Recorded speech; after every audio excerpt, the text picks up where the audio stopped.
ನಮಸ್ತೆ ಸ್ನೇಹಿತರೆ, ಆಶಾ ಪರಮೇಶ ಯೂಟ್ಯೂಬ್ ಚಾನಲ್ಗೆ ಬನ್ನಿ. ಇವತ್ತು ಎಲ್ಲರಿಗೂ ತುಂಬ ಅವಶ್ಯಕವಾಗಿ ಬೇಕಾಗಿರ್ತಕ್ಕಂಥದ್ದು ನಮಗೆ ಸರಸ್ವತಿ ರಂಗೋಲಿ ತೋರಿಸ್ತಾ ಇದ್ದೀನಿ. ಮಕ್ಕಳಿಗೆ ತುಂಬ ಉಪಯುಕ್ತ. ಎಲ್ಲರಿಗೂ ಸರಸ್ವತಿ ಇರಲೇಬೇಕು. ಆ ತಾಯಿ ಕರುಣೆಯಿಂದ ನಾವೇನು ಬೇಕಾದರೂ ಸಾಧನೆ ಮಾಡಬಹುದು.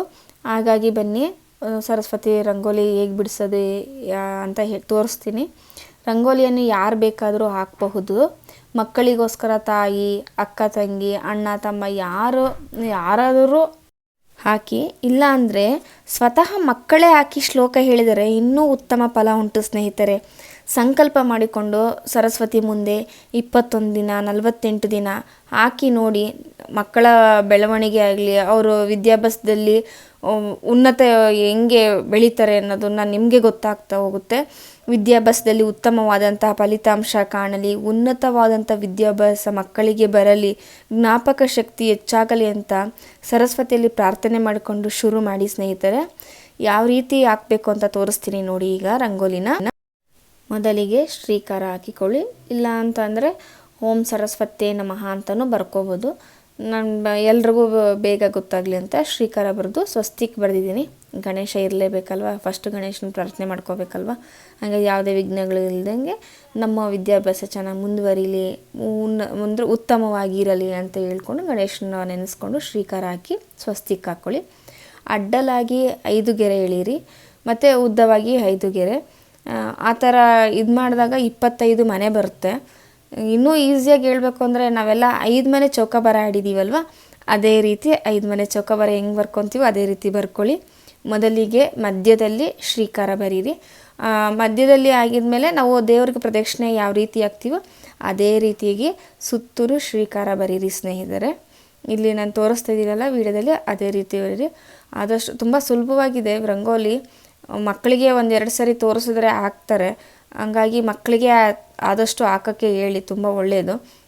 ಹಾಕೋಕ್ಕಾಗಲ್ಲ ಅಂತಂದರೆ ತಾಯಂದ್ರು ಆಗಲಿ ಯಾರಾದರೂ ಆಗಲಿ ಅವ್ರ ಹೆಸರಲ್ಲಿ ಹಾಕ್ಬಿಟ್ಟು ಅಟ್ಲೀಸ್ಟ್ ನಾನು ಶ್ಲೋಕ ಏನು ಹೇಳ್ತೀನೋ ಆ ಶ್ಲೋಕ ಹೇಳಿ ಅಕ್ಷತೆ ಕಾಳೊಂದು ರಂಗೋಲಿ ಮೇಲೆ ಹಾಕಿ ಹೋಗೋಕ್ಕೆ ಹೇಳಿ ಸ್ಕೂಲ್ಗೆ. ತುಂಬ ಒಳ್ಳೆಯದು.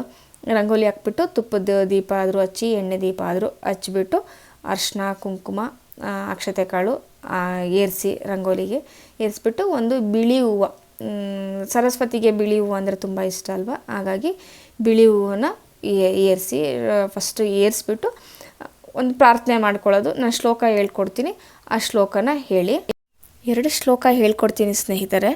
ಅದರಲ್ಲಿ 2 ಹೇಳೋಕ್ಕಾದರೆ 2 ಹೇಳಿ ಮಕ್ಕಳು, ಇಲ್ಲ ಒಂದೇ ಹೇಳ್ತೀವಂದರೆ ಒಂದೇ ಹೇಳಿದ್ರು ಓಕೆ, ಪರವಾಗಿಲ್ಲ. ಅಕ್ಷತೆ ಕಾಳು ಕೈಯಲ್ಲಿ ಹೂವು ಹಿಡ್ಕೊಂಡು ಈ ಶ್ಲೋಕ ಹೇಳಿ. ವಿಡಿಯೋದಲ್ಲಿ ಶ್ಲೋಕ ಬರುತ್ತೆ ನೋಡಿ. ಗುರುವೇ ಸರ್ವ ಲೋಕಾನಂ ಭಿಷಜೇ ಭವರೋಗಿಣಂ ನಿಧಯೇ ಸರ್ವ ವಿದ್ಯಾನಂ ಶ್ರೀ ದಕ್ಷಿಣಾಮೂರ್ತಯೇ ನಮಃ. ಇಷ್ಟ ಈ ಶ್ಲೋಕ 2 ಸಾಲು ಇರುತ್ತೆ, ಎಲ್ಲರೂ ಕಲೀರಿ. ಮತ್ತೊಂದು ಹಯಗ್ರೀವ ಶ್ಲೋಕ, ಇದು ಅಷ್ಟೇ ತುಂಬ ಶಕ್ತಿಯುತ ಶ್ಲೋಕ. ಮಕ್ಕಳಿಗೆ ಕಲಿಸ್ಕೊಡಿ ಪ್ಲೀಸ್.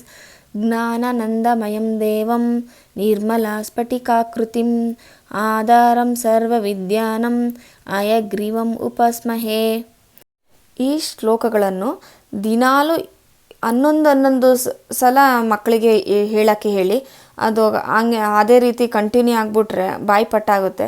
ಬಾಯಿಪಾಠ ಆದಮೇಲೆ ಆರಾಮಾಗಿ ಮಕ್ಕಳು ಹೇಳ್ತಾರೆ. ಅದಕ್ಕಿಂತ ಮುಂಚೆ ನಾವು ಇನ್ನೂ ಒಂದು ಉಪಾಯ ಮಾಡೋಣ. ಏನು ಅಂತಂದರೆ, ನಾನು ಇದನ್ನು ಮನೇಲಿ ಫಾಲೋ ಮಾಡ್ತೀನಿ ನನ್ನ ಮಕ್ಳು ಕಲಿಸೋದಕ್ಕೆ. ಯಾವುದೇ ಒಂದು ಶ್ಲೋಕ ಹೊಸದು ಮಕ್ಳಿಗೆ ಕಲಿಸ್ಬೇಕು ಅಂತಂದರೆ ಅದರದ್ದು ಒಂದು, ಇವಾಗ ನಾನು ದಕ್ಷಿಣಾಮೂರ್ತಿದು ಮತ್ತು ಹಯಗ್ರೀವ ಹೇಳಿದ್ದೀನಲ್ವ ಸ್ತೋತ್ರ, ದಕ್ಷಿಣಾಮೂರ್ತಿ ಫೋಟೋ ಮೇಲೆ ಕೊಟ್ಬಿಟ್ಟು ಕೆಳಗಡೆ ಅದು ಫೋಟೋ ಕೊಟ್ಟು ಕೆಳಗಡೆ ಸ್ತೋತ್ರ ಕೊಡೋದು ಅದೊಂದು, ಮತ್ತು ಹಯಗ್ರೀವ ಫೋಟೋ ಮೇಲೆ ಕೊಟ್ಬಿಟ್ಟು ಕೆಳಗಡೆ ಶ್ಲೋಕ, ಆ ಥರ ಒಂದು ಪ್ರಿಂಟೌಟು ಟೈಪ್ ಮಾಡಿಬಿಟ್ಟು ಒಂದು ಪ್ರಿಂಟೌಟ್ ತೊಗೊಬಂದ್ಬಿಟ್ಟು ನಾವು ದೇವ್ರ ಮನೆಯಲ್ಲಿ ಅಂಟಿಸೋಣ. 1-2 ದಿನ ಅಂಟಿಸ್ಬಿಟ್ಟು ಹೇಳ್ತಾ ಆ ಮಕ್ಕಳು ಏನೇ ಡೌಟ್ ಬಂದರೂ ಅಲ್ಲಿ ನೋಡ್ಕೊಂಡು ಹೇಳ್ತಾ ಆ ದೇವ್ರೂ ಮತ್ತು ಸ್ತೋತ್ರ 2 ಮನಸ್ಸೊಳಗೆ ಮೈಂಡಲ್ಲಿ ಪ್ರಿಂಟ್ ಆಗಿಬಿಡುತ್ತೆ. ನೆಕ್ಸ್ಟು ನಾವು ಅದು ತೆಗೆದ್ರೂ ಆ ಮಕ್ಕಳಿಗೆ ಅದು ಬಂದ್ಬಿಡುತ್ತೆ.